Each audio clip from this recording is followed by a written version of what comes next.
Hola a todos, bienvenidos a un nuevo capítulo del Rincón de Alzo, lugar de video podcasting del Grupo Sociedad y Estado, el cual es parte del Centro de Estudios Históricos y el INUS, Instituto de Doble Dependencia con el CONICET, y nuestra universidad, que se publica en el canal de Aportes de la Historia en la plataforma de YouTube. Este es el episodio 109 de este ciclo y el 114 si sumamos los capítulos experimentales. Ya cumplimos 5 años sin interrupciones. Hoy con ustedes Diana Duarte, directora del grupo Sociedad y Estado y responsable de la web Aportes de la Historia, que hace 10 años Diana está en línea. Y yo, como el Zócalo indica, trabajo donde lo señala el Zócalo. Bueno, también tengo el escudito acá. Este capítulo está pensado para graduados y estudiantes de nuestra disciplina y otras afines para un proceso de enseñanza-aprendizaje tanto presencial, a distancia o virtual. Por supuesto, son más que bienvenidos otros públicos. Tengo que recordar, Diana, que el Ministerio de Educación de la República Argentina, a través de su resolución 2599 del 2023, establece un nuevo marco para la educación a distancia y su dictado en el ámbito de los estudios de pregrado, grado y posgrado. Sobre esta cuestión hemos abundado, pero nunca está de más recordarla. Pero como hemos dicho, a la hegemonía presencialista decidimos que hay una contrahegemonía que nos presenta la educación a distancia o virtual en términos de alternativa. Saludamos, Diana, a las nuevas autoridades electas de la Facultad de Humanidades, al señor decano, el doctor Enrique Andreotti Romanín, y a la señora vicedecana, licenciada Adriana Martínez. Cuestiones técnicas, no estéticas. Hace unos días vendimos la cámara, no, me vendieron la cámara en este caso, la Sony HXR MC88 que nos acompañó en estos 5 años. Yo le había puesto el nombre de Matilda. Nos permitió Matilda experimentar con una cámara de entrada profesional. Por un tiempo vamos a estar grabando con la Sony A7C con un lente angular de 20 milímetros para el plano general, este plano que están viendo ahora. Y cuando vean los planos medios es con un objetivo de 50 milímetros. Para el 2026 no quiero adelantar nada porque hasta que los sueños no se concreten es mejor esperar. Pero por lo pronto ya vendieron también, me di cuenta, hasta los micrófonos. Nos quedamos sin, pero además intentaron vender mi silla. A ver, lo único que puedo decir, porque como señalaste vos, los sueños no se cuentan hasta que no se concretan. Sí, bueno. Yo podría, parafraseando una serie, decir change are coming. O sea, hay cambios que están viniendo, Claro, que se están sí, aproximando sí. Y que se van a ver reflejados en el 2026. Entonces, tenemos esta transición, Sí. un poco más modesta, pero cuando arranquemos el año que viene se va a notar la diferencia. Bien, porque de repente desaparecieron los micrófonos que tenía de alternativa. Bueno, Vienen no cuestiones, sé, hasta la silla esta. vienen cambios muy importantes. Hoy Diana va a tratar algunos aspectos del capítulo Independencia y Federación, escrito por Juan Carlos Solorzano Fonseca y que se publicó en Historia General de Centroamérica. Este tomo fue dirigido por Héctor Pérez Brignoli. Debo aclarar que primero se publica este capítulo y en breve el microcontenido audiovisual. Sobre Guatemala, Diana, hemos publicado en el Rincón de Alzo El Reino de Guatemala y su camino a la independencia, como microcontenidos audiovisuales Centroamérica en el proceso de la independencia, Centroamérica en el proceso de la independencia del 8 al 10, Centroamérica en víspera de la Revolución, la economía colonial en Centroamérica, siglo XVIII y la sociedad colonial en Centroamérica. Cada microcontenido tiene bajo la aplicación Genially citas de autor o fuentes para ampliar o contrastar los guiones de los microcontenidos audiovisuales. No voy a abundar, Diana, en explicar por qué hacemos este tratamiento sobre Centroamérica. Ustedes lo encontrarán en el capítulo del Rincón de Alzo, el Reino de Guatemala y su camino a la independencia, donde planteamos un ensayo de respuesta con una simple pregunta: ¿por qué no? O tal vez pueda repetir, a fuerza de parecer aburrido a quienes nos siguen, pero creo que también hay un público que se renueva y es necesario explicar al menos esta cuestión. En todo caso, Diana, es innegable que a partir de la idea de la economía mundo o la globalización, temas que in extenso Diana abordó con ejemplos concretos más allá de los que los autores de estos marcos nos señalan, hay una nueva cartografía explicativa que por lo menos trata de poner en foco que con los Austres y los Borbones, tanto el Atlántico como el Pacífico fueron centrales para sus administraciones.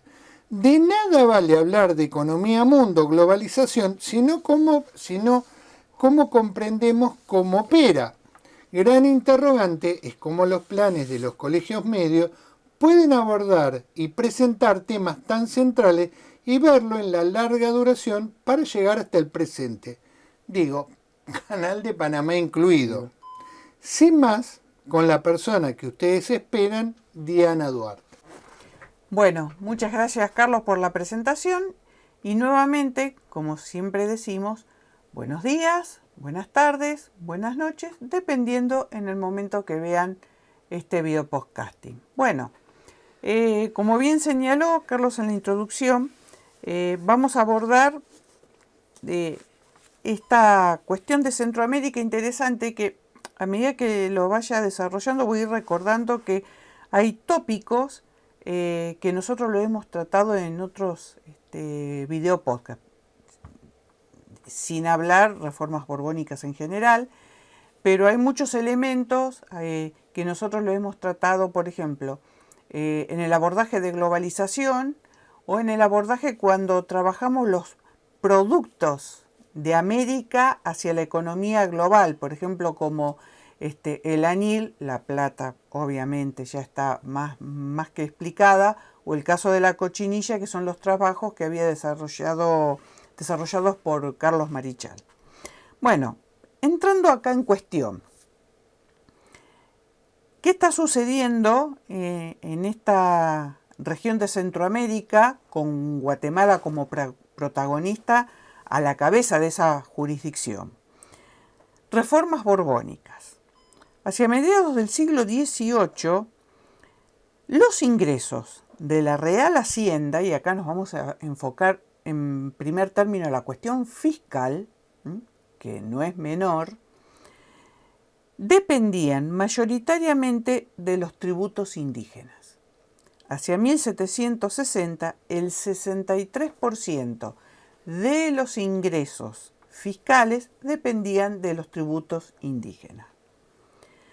La corona, como sabemos, los Borbones buscaron incrementar sus ingresos, pero específicamente los que provenían del comercio. Y esto lo hemos mencionado en otros casos. O sea, acá hay un volumen de intercambio. El problema es que ese volumen de intercambio no se hacía bajo las vías lícitas, sino bajo las vías ilícitas. Entonces, del contrabando no hay contribución, no hay fiscalidad posible que se pueda aplicar.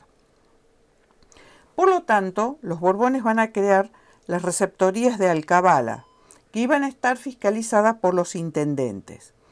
Buscaban hacer más eficiente la recaudación, eliminando los fraudes que se cometían principalmente hacia finales del periodo de los Habsburgos, donde los comerciantes de Guatemala controlaban las aduanas. Y acá hay que explicar una cuestión que nosotros le hemos dicho, pero nunca está de más recordarla. Recordemos que el caso de los cobros, por ejemplo, de las alcabalas, era una cesión que la corona, en tiempo de los Habsburgo, le había cedido a los particulares. En el sentido, el particular se encargaba de cobrar y luego le transfería a la corona. Esto, como se podrán imaginar, daban para un sinfín de cuestiones, porque ¿quién controlaba efectivamente esos ingresos? Y para poner un pequeño ejemplo al pasar, para poder comparar el caso de Buenos Aires, una vez declarada capital de virreinato del Río de la Plata, el intendente de Buenos Aires, de la gobernación de Buenos Aires, logra en el término menor a los 2 años triplicar la recaudación de impuestos. Y acá sucede exactamente lo mismo. Lo que se está tratando de evitar es el gran margen de fraude que tenía las alcabalas, la recaudación de alcabala en manos de los particulares. Entonces, a partir de ahora, son funcionarios quienes la van a cobrar. Las receptorías de alcabalas desempeñaron un papel muy importante en la fiscalización de la circulación mercantil de Centroamérica. Por ejemplo, las regiones añileras o las regiones en donde se producía el añil. Fue un recurso fiscal principal y llegó a convertirse en la fuente de ingresos más importantes de la Real Hacienda. Luego vamos a tener los impuestos sobre el comercio legal. Ya dijimos, y el contrabando, sobre el contrabando no hay impuestos. El aumento de recaudación permitió reforzar, y acá va la pregunta, ¿para qué se van a utilizar este incremento fiscal? Y acá viene la respuesta. Para aumentar las defensas militares sobre el Caribe y repeler los ataques de los asentamientos ingleses. Nosotros, lo voy adelantando, tenemos que pensar en ese juego de presencia y ausencia que la corona española va a tener respecto del Caribe. Al inicio de la conquista, del descubrimiento y conquista, hay una presencia. Luego hay una ausencia porque todo el interés se corre al continente, a México, más tarde a Perú. Y el Caribe queda como una zona poco atendida por parte de la corona española, que obviamente lo van a terminar ocupando las otras potencias que merodeaban, a saber, Inglaterra, Países Bajos y Francia. El Estado, si bien ya lo era, pero se va a hacer cargo de un monopolio o de los famosos estancos, que son aquellos productos que solamente podían ser comercializados a través de la corona, a saber, la sal, la pólvora, el tabaco y el alquitrán. Esto va a generar también otro importante aumento en el cobro de impuestos. Pero de todos, el más importante es el tabaco. El virrey Gálvez, muy conocido a nivel de reformas en la cabeza del virreinato de Nueva España, envió subdelegados a fin de implementar el régimen de la Real Renta del Tabaco. Esto fue en 1766. En Guatemala, la Dirección General de Tabaco y Factoría General tuvo jurisdicción sobre Guatemala, Honduras y El Salvador. Acá tenemos esa palabra que es la factoría. El factor es realmente, podríamos decir, es una fábrica. O sea, una vez producido la madurez del tabaco es donde se enrolla y se embala el tabaco. El factor era el que estaba a cargo de la factoría. Por lo tanto, tenía que organizar las cuadrillas de trabajo, las cosechas, la forma de almacenamiento y la distribución. El factor le rendía cuentas a la contaduría principal y este hizo que los beneficios quedaran directamente en manos del Estado. Una cuestión para que veamos la importancia del tabaco. Este mismo producto para México tuvo un desenvolvimiento para la economía muy importante. ¿Por qué? Porque la factoría de tabaco que estaba a cargo del Estado se ubicaba en la Ciudad de México, o sea, en la capital del Virreinato de Nueva España. Generalmente su mayor plantilla estaba integrada por mujeres y era una fuente para mantener los niveles de ocupación, teniendo en cuenta que si estamos hablando de impuestos, la presión fiscal fue tal que obviamente los sectores subalternos necesitaban tener, vamos a decir, empleo, sostener, porque el costo de vida había aumentado. Entonces, esa fábrica, dice Carlos Marichal, para el caso de la Ciudad de México, era una fuente fundamental de empleo, y ese empleo varió aproximadamente entre las 7.000 y llegó casi en un momento muy extremo hasta las 10.000 empleadas. La real renta del tabaco, volviendo a Guatemala, generó considerables ingresos al Estado colonial y permitieron el financiamiento de campañas militares defensivas y reforzamiento de las fortificaciones. Entonces, ya que estamos hablando de la cuestión de la defensa y de la defensa y de la defensa militar, vamos a hacer un pequeño recuento. En el siglo XVI, sobre esa área, estaban las posesiones, estaban la presencia de embarcaciones españolas, que principalmente eran atacadas por piratas, corsarios ingleses, holandeses y franceses. Ya en el siglo XVII, las potencias europeas se apropian de aquellos territorios que estaban pocos defendidos por España. ¿Quién tiene la mayor presencia? Inglaterra. En 1625 ocupan la isla de Bermuda, en 1629 la isla de Providencia y Henrietta, más tarde conocida como isla de San Andrés. Pensemos nosotros que estas islas estaban a 100 millas de la costa mosquitia de Centroamérica. El capitán Sussex Connor, y a través de la Compañía de la Isla de Providencia, sugiere a Inglaterra el gran potencial económico que van a tener estas islas. Con ello van a llegar colonos ingleses. En 1634 no solamente se habían expandido sobre la isla de Tortuga, sino que además en 1638 van a ocupar la costa de Bélice. Por supuesto, esta presencia británica atrajo comerciantes y aventureros desde la isla de Jamaica, que va a tener un rol fundamental, y nosotros hicimos una mención en otro podcast, porque avanzado el siglo XVIII y comenzado el XIX, el eje geohistórico de estos intercambios de economía global, uno de ellos va a pasar por la isla de Jamaica.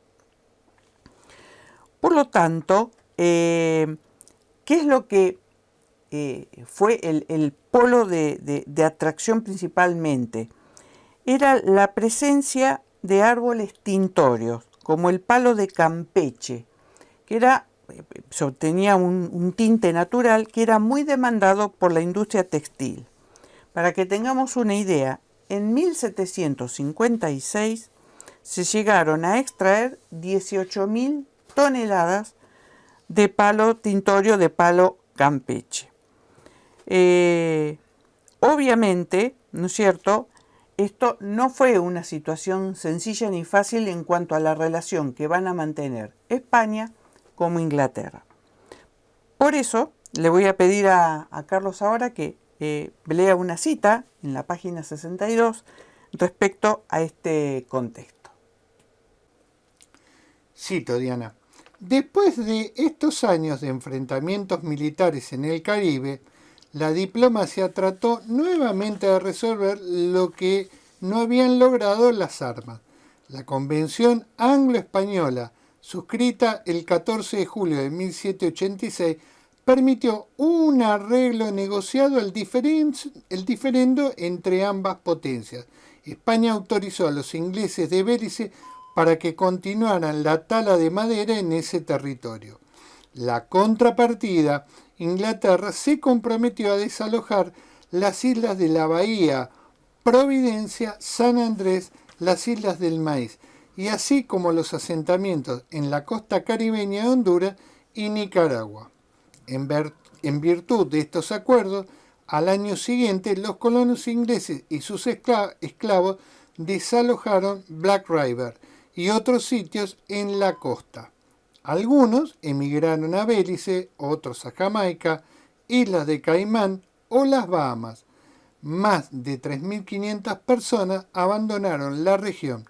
No obstante, algunos permanecieron aceptando la soberanía española, incluido el anterior superintendente de los ingleses, Robert Hodgson, el joven, a quien los españoles nombraron como su propio representante en los Blue Files. Hubo varios enfrentamientos entre Inglaterra y España. Se firmó, por ejemplo, el Tratado de París en 1763, pero la cuestión era que ahí se buscaba un reordenamiento territorial y un corrimiento de las poblaciones, situación que no fue aceptada por los colonos ingleses que ya se habían asentado, con lo cual, si en los hechos no se consolidaban las modificaciones que sostenía el tratado, evidentemente la cuestión era como que nuevamente volvía a foja cero. Y ahora nuevamente lo voy a molestar a Carlos para que me lea otra cita que Solórzano hace respecto a esta situación. Al término del período colonial, ¿qué modificaciones sustanciales se derivaron de la aplicación de las reformas borbónicas en Centroamérica? Es indudable que los intentos por debilitar a la élite mercantil guatemalteca y al poder de la Iglesia fracasaron. Al final, factores de índole económico minaron el poder de esa élite y no la política de la corona. Fracasó también el plan tendiente a contener a los ingleses en Centroamérica.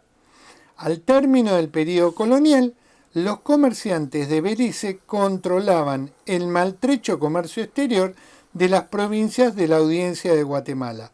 Por otro lado, los ingresos fiscales, basados esencialmente en la tasación de los intercambios, decayeron como consecuencia de la crisis y estancamiento del comercio en los años finales del período colonial. Bien, ¿qué va a suceder respecto o cómo se va a ir desenvolviendo la crisis del poder español? En 1789 asume Carlos IV y es el momento del pináculo imperial de los Borbones. De ahí en más comienza otro proceso. Lo cierto es que lo que se observó a través del primer impacto de la reforma fue una regularización de las comunicaciones entre la península y los colonos gracias al comercio libre. Acordémonos, dicho muy rápidamente, había terminado el sistema de flotas y galeones y había comenzado el régimen de navíos de registro. Con el comercio libre, obviamente, la llegada y partida de forma más asidua de los barcos mercantes generaban un mayor flujo de comunicación. Se aumentaron los ingresos fiscales que habían permitido la inversión en defensa para detener a los británicos. En 1799, la estructura de dominación colonial va a empezar a resentirse y a entrar en decadencia. Y los ingresos fiscales habían comenzado a descender de una manera notable. En 1803, la corona se va a encontrar frente a una necesidad de recursos, pero ya de manera muy marcada. La corona estableció lo que se conoció como la consolidación de vales reales.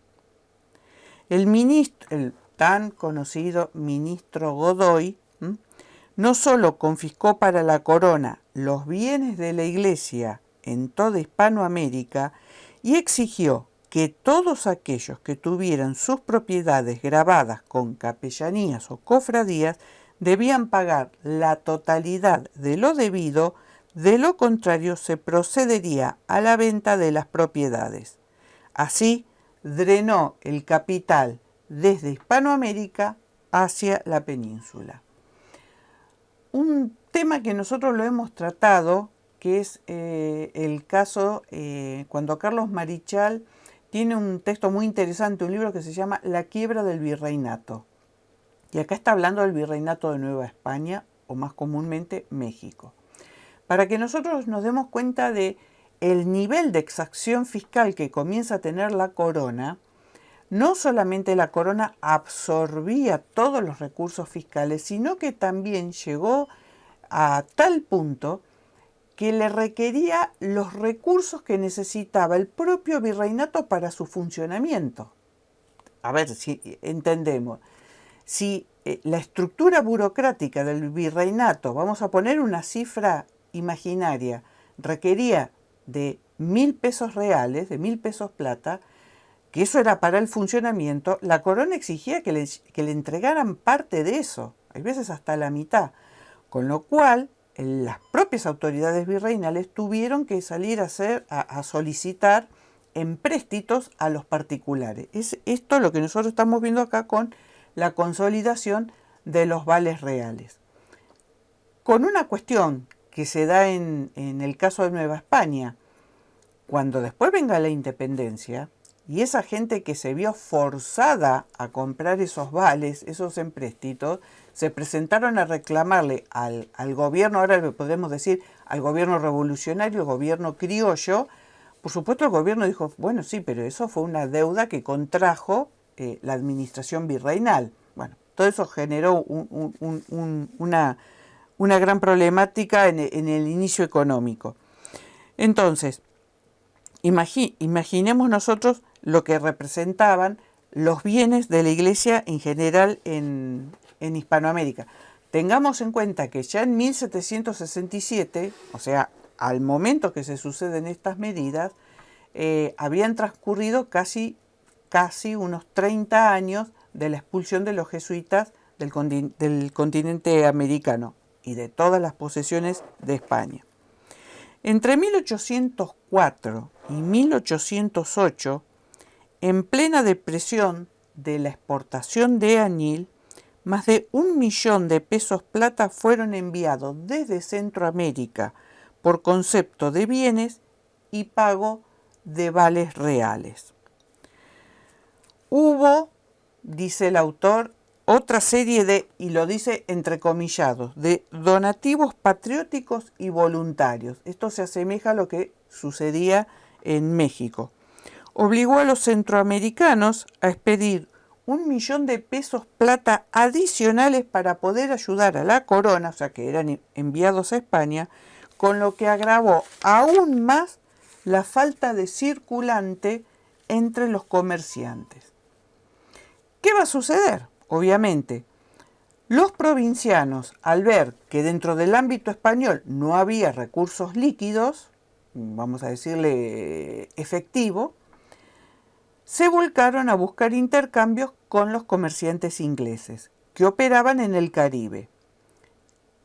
Al generarse esta asiduidad de intercambio, es obvio que se van acercando de España y se van acercando a Inglaterra.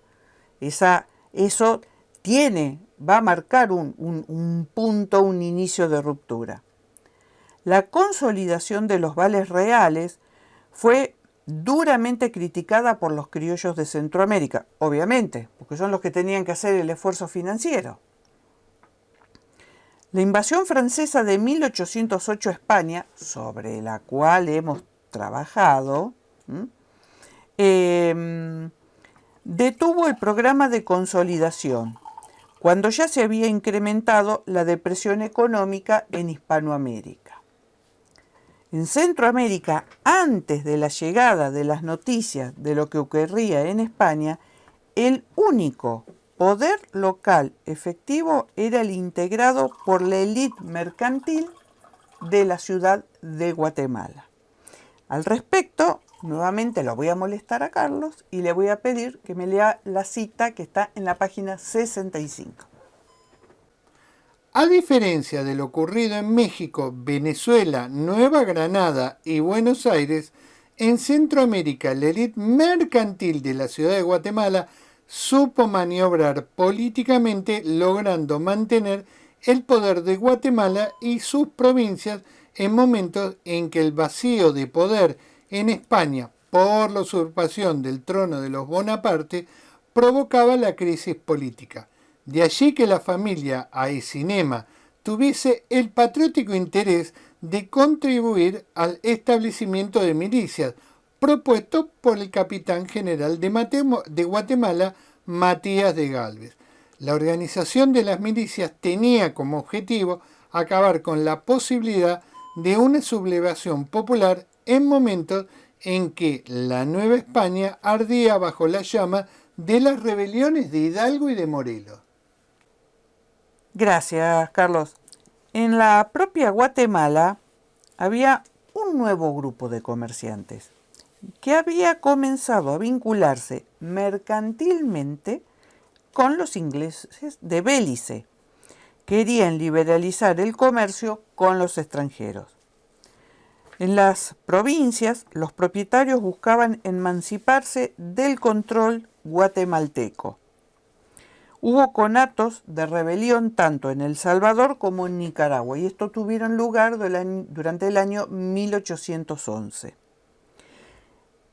Desde 1811 a 1816, Guatemala va a lograr el control septentrional de Centroamérica. Las milicias acaban con los movimientos que buscan la autonomía regional. Fue momentáneo, en realidad, este movimiento. Nicaragua, Costa Rica, Honduras y El Salvador, tanto los hacentados y los comerciantes, luchaban por su emancipación para poder comerciar libremente con los ingleses o al menos con los puertos de Cartagena, La Habana y Panamá. Estos puertos sí comerciaban libremente con la isla de Jamaica. En el área meridional de Centroamérica, los cabildos escaparon al control de los intereses de Guatemala. Los intendentes apoyaron los reclamos locales. El régimen de Bustamante, que fue el interregno que fue entre 1811 a 1818, logró suprimir las manifestaciones de la oposición, pero durante su gobierno se conformaron dos bandos políticos contrapuestos. Por un lado va a estar la comunidad mercantil de la capital, aliada al régimen colonial y vinculada a Cádiz. Contó con el apoyo de los productores textiles de Guatemala y pues veían de alguna manera, obviamente los productores textiles, una gran amenaza frente a la presencia de textiles ingleses a menor precio. Y acá, nuevamente, hoy lo molesto mucho, Carlos. Lo he hecho trabajar muchísimo en este podcast. Así que ahora le voy a pedir que me lea la cita en la página 66. Por otro lado, un grupo de comerciantes vinculados a los mercaderes ingleses de Bélice y Jamaica, a los que se unió la familia Aycinema, asumió la posición independentista y partidaria de la Constitución Liberal de Cádiz de 1812. Como Bustamante persiguió el contrabando con gran celo, este último grupo mercantil vio perjudicado su negocio de importación de mercaderías inglesas desde Bélice. En 1818, Bustamante fue relevado de su cargo y sustituido por el teniente general Carlos Urrutia y Montoya, quien pronto se sometió a la influencia de este grupo mercantil. Urrutia mantuvo la retórica absolutista, pero en la práctica cerró los ojos frente al contrabando y como él mismo afirmaba orgullosamente con relación a este comercio con extranjeros, antes entraban sin pagarle nada a la hacienda y ahora se recaudan derechos que ayudan a sufragar los gastos públicos. Entonces, Urrutia buscó recursos en un momento que el comercio con España se encontraba totalmente estancado. Esto minó el dominio español, se incrementó el comercio con Belice, especialmente en la exportación de plata, pues ahí había decaído la demanda de anil de Centroamérica de una manera bastante sostenida. En 1820, el general Rafael Riego llevó adelante un pronunciamiento. ¿En contra de quién? Del absolutismo de Fernando VII. Se va a proclamar la Constitución de 1812, respecto de la cual también hay un video podcast. Y en Guatemala se van a generar dos bandos. Esto ya lo hemos mencionado en el podcast anterior, pero bien nos viene recordarlo. Por un lado vamos a tener el grupo de los vacos, que eran tejedores y productores de lana y algodón. Eran más cautos respecto al régimen colonial y fundan en 1820 el periódico El Amigo de la Patria. Un clima de época. Cada grupo salía a crear su propio periódico para exponer sus ideas y posicionarse políticamente. En donde, por supuesto, expresaban no solamente su pensamiento político, sino también donde había manifestaciones en cuanto a la orientación que la economía debía tomar. Por otro lado, vamos a tener al grupo de los cacos. A la cabeza va a estar la familia Aycinena, partidaria del libre comercio, y expresaban sus ideas en el Editor Constitucional. En 1820, de acuerdo a la Constitución española, se lleva a cabo las elecciones para elegir a los miembros de los cabildos. ¿Cuál fue la situación? Ninguno de los dos bandos pudo imponerse sobre el otro. Acá trae un poco como recuerdo lo que comentábamos en el video podcast anterior sobre Chile. De estas facciones ninguna terminaba de lograr imponerse por sobre la otra. Los acontecimientos externos obligaron a la élite guatemalteca a discutir el tema de la independencia.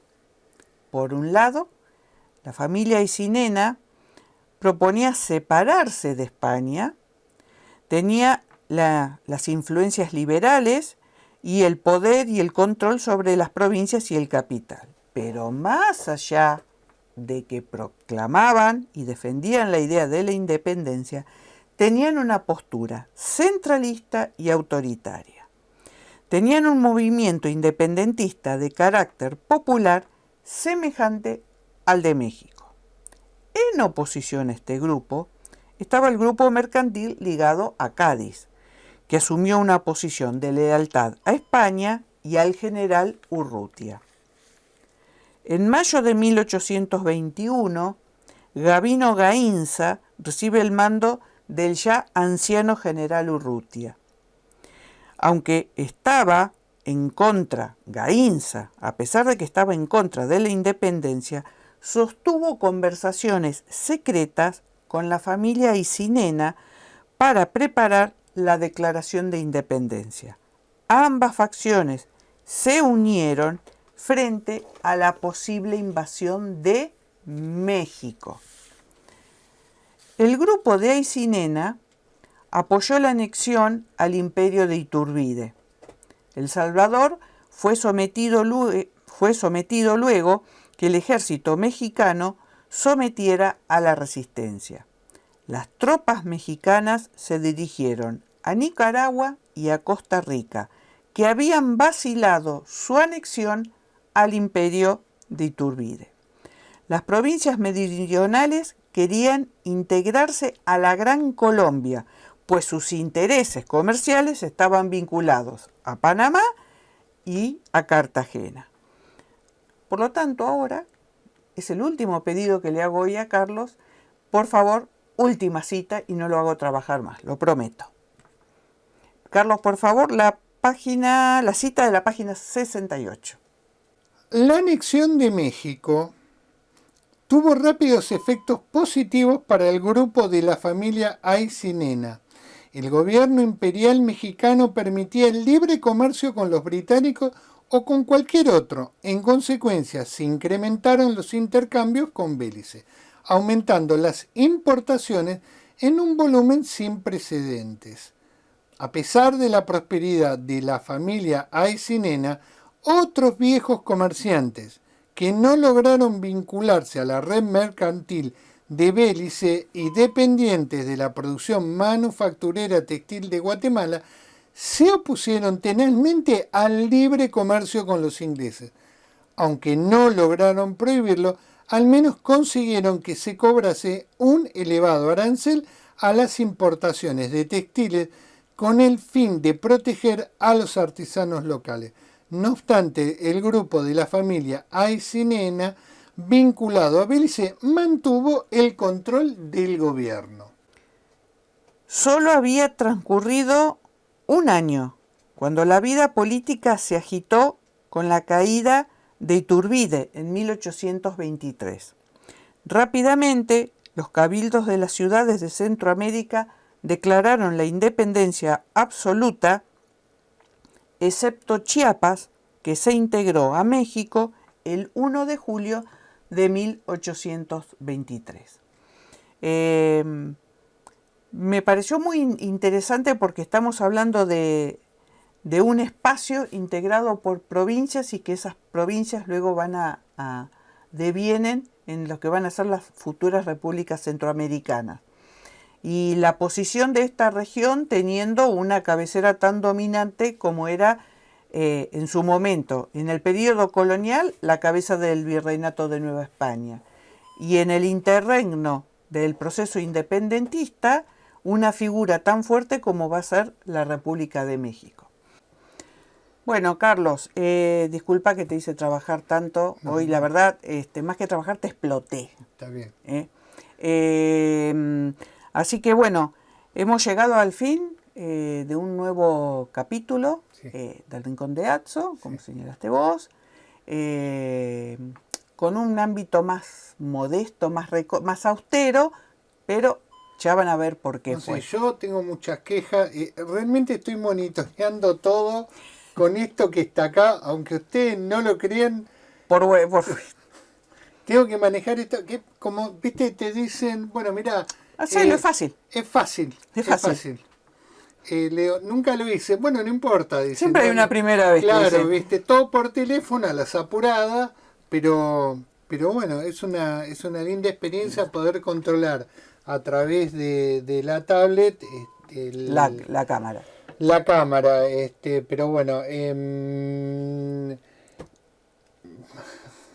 tengo que decirlo, estoy fascinado con el libro Yo sabía. Que me regaló Diana, El temperamento revolucionario. Ya que estamos hablando de revoluciones. Claro, de Robert Darnton, y yo creo que va a dar muchas claves que Diana creo que se han planteado en muchísimos trabajos de historia de América contemporánea.